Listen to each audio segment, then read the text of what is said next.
Good morning everyone. In lauda mem, chỉ bay vek ule, vô in chu zîng ka hun mandan ka ron tilang do na min lau thlir reng do nia o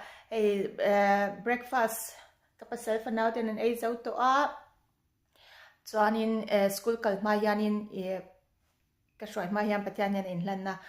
kan nei ve thina chu tu na hian kan hmang don me kan hmang do na chuan chu mi zo chano pang ho school ka hruai anga ma se school ka hruai na hianin an school te le khatia ang kal kong te kha ka tilang thei don lo no pak ka tilang thei don lo no pang dang ten ve don awang khan thil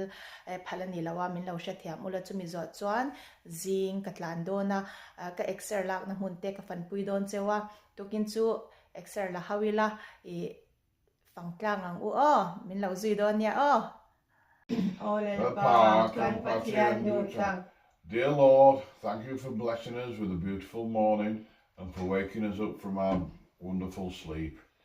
We ask that you help us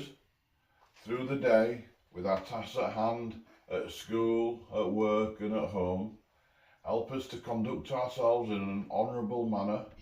be truthful to others and be kind to everyone. By the grace of God, Amen. Kathandam tu nilengin, kakyanga omreng langin, swalaka min humforo, tutat soy min zirtiro, chin lung tiang din min pela, ti na tri bai ken huna, isu kay nila ang che, iming kafak fonge, Amen. Peace be with you. Peace be with you, man. Peace be with you. Enjoy.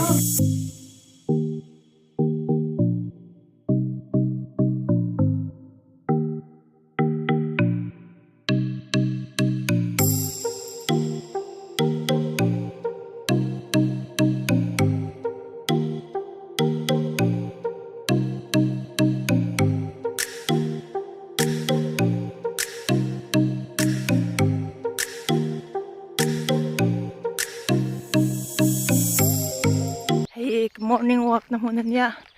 Diyan nila walk veti na ni May. Katlan sa kuti. At sina sa doon siya. Ka video chung yan kalaw. Kan walk le ri na inta. Kan walk le ri na inta na hmuh siya alaw hmuh siya lutuk kalaw avangin. Alaw khur na sultuk kalaw. Chuan kan walk le ri na ni. Chuan hetlai hi kholai chakhi an thlamuan par eng khalo ni tapuka an ro amoyan moi sia chumo moi hi ani to mai ni an teu he an thlamuan par moi zia hi hei katlan na konga a oma intan karon focus ani hei karon la ani kan dinga kan la kual vel ani amon hi mit him tlin tok mai hian ani amoi em meya han moi te reng em ani chuan heng hi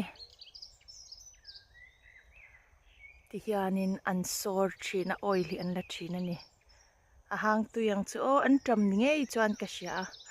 mit thlem tlin tok hian apar ani apar hun lai ani amo khop mai hoina piang hitun lai chu a eng chuai meya vai film han vai hla han play han lam vel na cha kong khop mai ka wak na mun kal kong te chon nia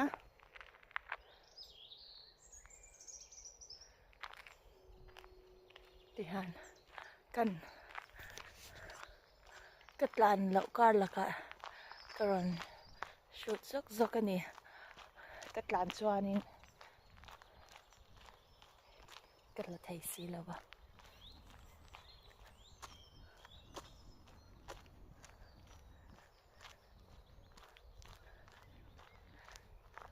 nau pangkha sikul kal konga khanin video khalak thei lawa nau pang dang te kan to do na wangin thil moi ani lawa thiang ani lawa nau pang te video lantir kha phalna lawin chuan kala thei lawa kha nau pang ka thla zo hianin ti khanin ti hianin ka kal thina ni ka wak thina ka tlan thina nuam thei khop mai chuan darkar khat vel ti hian naupang ka drop nuwa hun ka mang thina ni ka tlan pa hian pathian nena in hlanna ka nei thina ka taksa le rilru le tharau tan ka zîng tlan chu ka ropui thin. Good morning. Ka ropui thin tak zet ani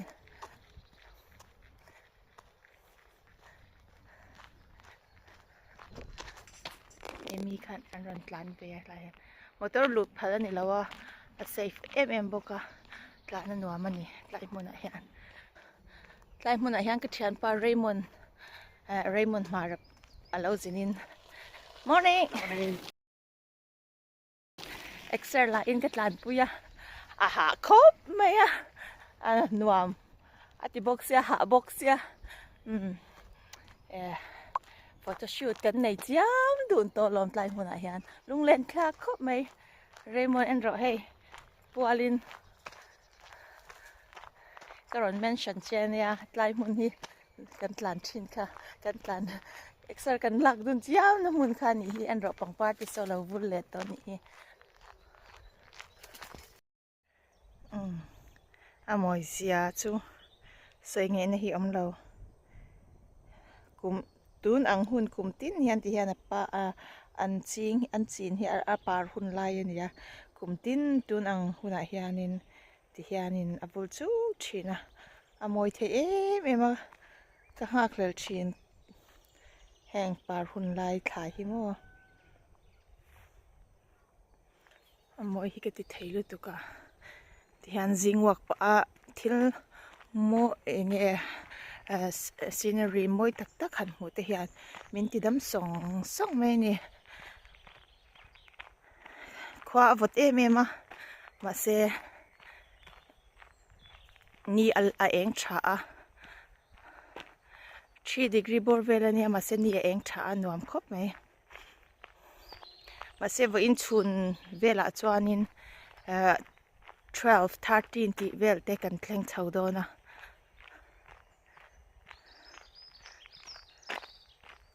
an moi khop mai thingkar atang hian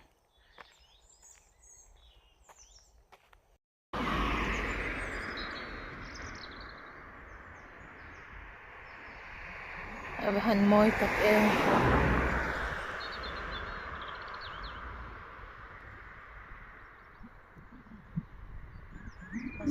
sao mấy giờ chỗ lên cô con ca nít ta hết lại à ba thì các một tia được vàng trước nhỉ chú hai tia các một tia được vàng trước rồi hay hi nè cái rần cái bên cháu nó chân chú nãy ta cái một thế nan hey anh nè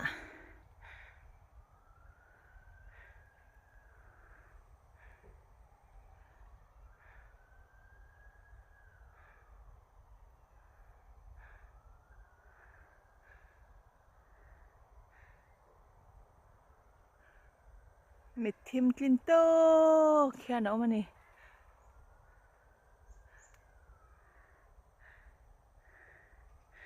sang rồi khúc mày à cái mà hi cần hiểm bốc nè nha nên các khắp bể ô trên hi cho nên mình trên là nhỉ chú anh rồi hey cái mà almost taller than me hey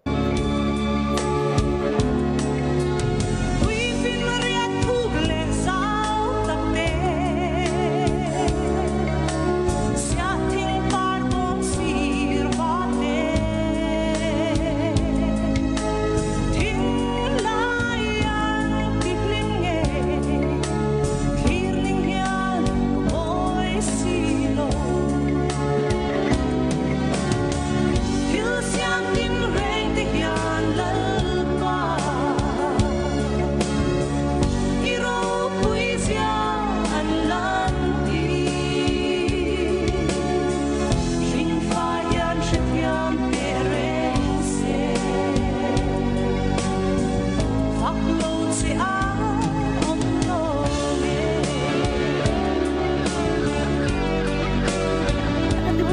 wish you could see how beautiful they are. I love you, Jesus. Thank you so much for your blessing. Lalpa hang hun moi tak siam ti ka chung te le ka thian te mu ve thei tur ra chop chok thei din hun amin wat sei ve avangin in na lawm thu ka shila che.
Ole hey kan biak in ani a. Hey, this is our church. Hey, church chu ayan hun man laya khan te ya uma tuna chuan an phum ngai to lova.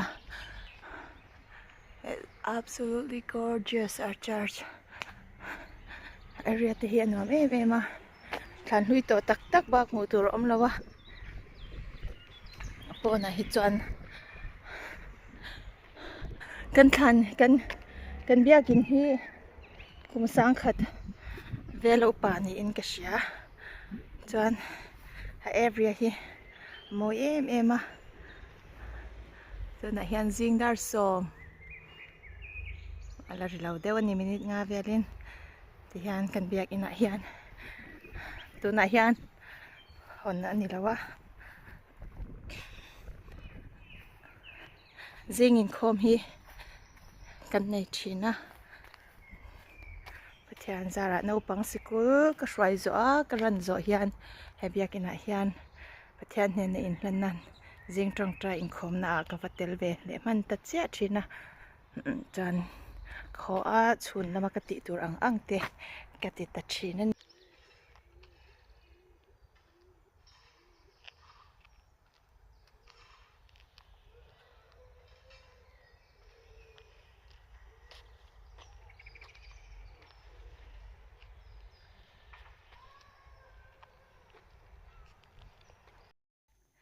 In ga thleng le ta